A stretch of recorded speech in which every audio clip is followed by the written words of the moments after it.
one of the early studies we did in the book Some Do Care profiled a woman named Virginia Durr, who was a woman who grew up in the South in Montgomery, Alabama, and went to then Wellesley College.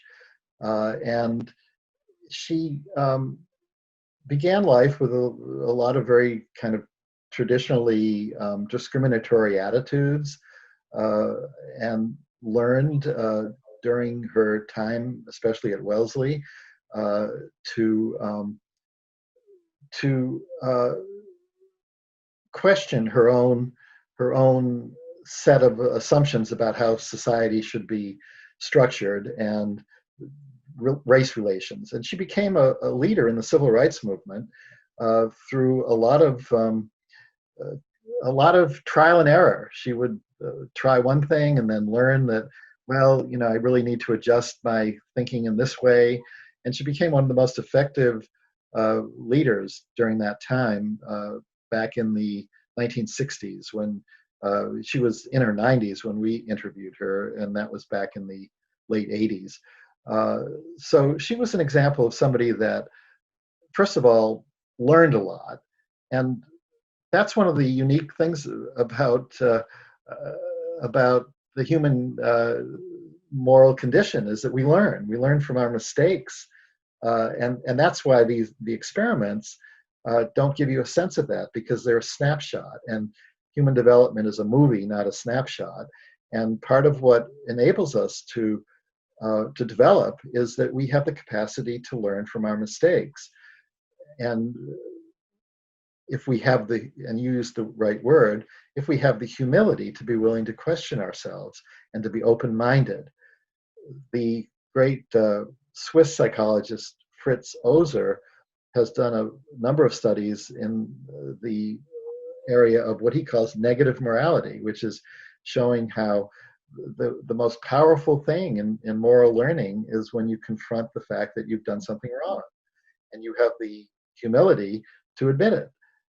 So that's exactly where I think the study of lives, the study of biographies, can help us understand how this kind of moral change happens. And it happens for all of us. The study of exemplars is not only to study amazing people, it's also to study developmental processes that apply to every one of us, at least potentially, if we have the humility and open-mindedness to be willing to question our own mistakes and learn to do better.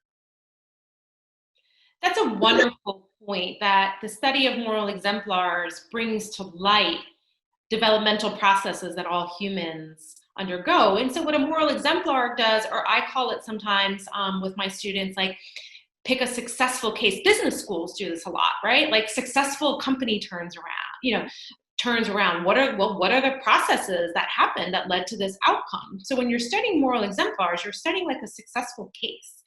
And I've also found, I saw this in your syllabi, and I do the same thing, have students do an interview with a person. Have students actually study a social context over time, and you see how complex it is and how much it changes. And then right away you'll see the experimental method is showing you a snapshot, which might be very important, but it simply can't answer all the questions. Exactly. Yeah. They're not that we can learn, and we do learn from the experiment. So I don't want to be overly critical, but I think they're just incomplete, and they.